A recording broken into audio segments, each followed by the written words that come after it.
Okay, so let's just go AX and delete, and we can bring in any objects. I'm just going to use this monkey head, and then we can go to the modifier properties, click add modifier, and go to physics and go to ocean. So now we have our ocean plane. So let's customize it.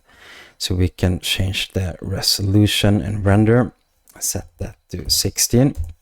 And if you open up this wave section here, we can set the wind velocity to either 3, 4, or 5, or any other number depending on how you want your waves to look.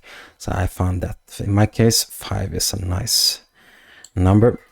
And if you want the waves to be moving in one direction, you can also set the alignment to 0.3. And just to show you real quick, if you animate this time value here, if you go hash frame divided by 20, you already have a nice ocean animation.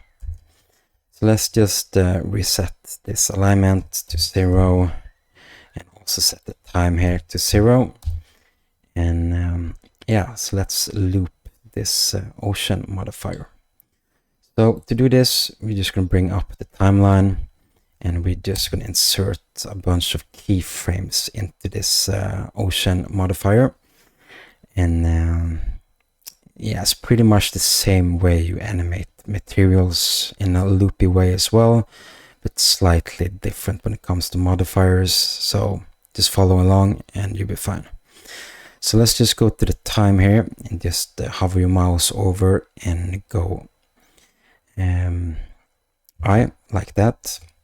And then we're going to go to the last frame, and we can set this to 5, and then go I again, then go back to the first frame, and we're going to animate the scale. So make sure this is set to 0, and then go I, and then we're going to go to the last frame again, and then go 1, and then go I. So the next step here is to duplicate this ocean modifier. So let's just bring that in and go and duplicate it. And here we need to change the geometry from generate to displace. Then go to the first frame. And then we're going to set this time here to 5. So just go I and then go to the last frame and set this to 10. And then go I. And then we're going to start this scale here with 1 at the first frame. So just go I like that, and to the last frame, and then set this to 0 like that. So a little bit back and forth there. That is the way to loop this ocean modifier. So if we just hover our mouse over the timeline, right click and change this interpolation mode to linear, you can see now when this blue line reaches the end, the animation just continues in a nice loopy way. So that's great. So let's move over to the second part. Yeah. Okay, so how can we go from this boring gray ocean modifier plane here to something like this? So there's a couple of things going on here, and I just want to say that this is obviously not about realism. This is just an artistic and a little bit of original way of creating a weird and cool looking ocean in Blender. And this would probably also work really good if you put planets and space here instead of this tropical view. But anyway, let's just jump into it here.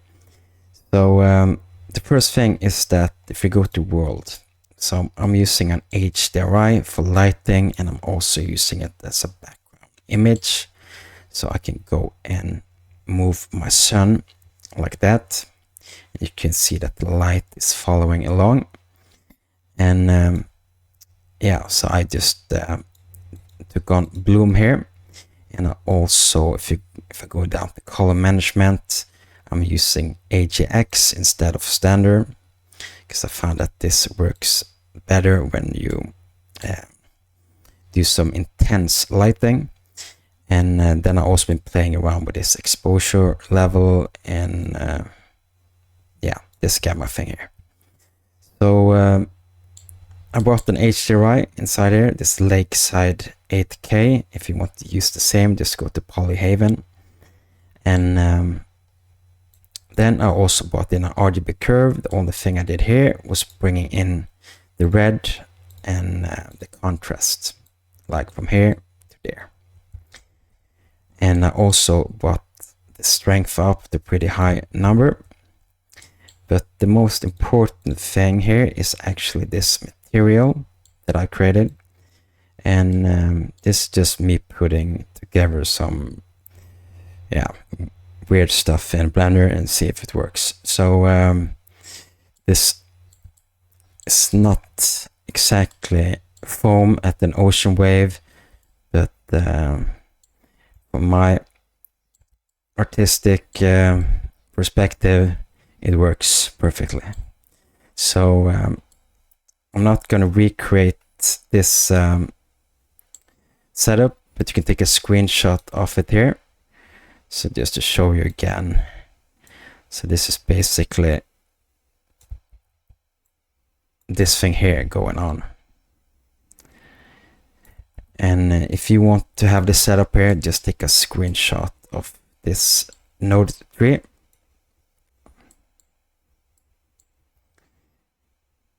There you go. And beware of setting this noise texture to 1D, this noise texture to 4D. And I've also been animating with a driver, this mapping like that. And make sure you set this linear light. So, and also connect it to the normal like that. And now to a little interesting part here at the end.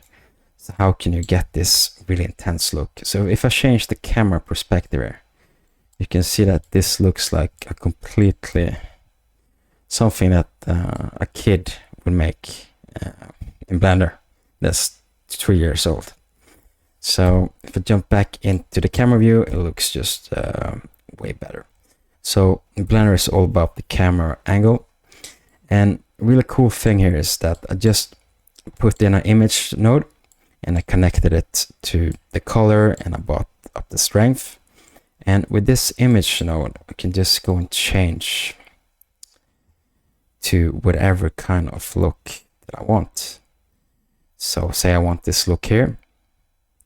We're going to have a completely different look. And yeah, so the secret sauce or the trick here is just to bring in your own image onto this water, connect it to a mapping and a texture coordinate. Just insert some drivers and animate a little bit.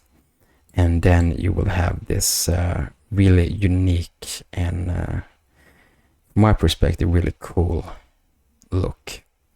So that is all. If you learned something, please consider to subscribe and have a great day wherever you are, and peace out.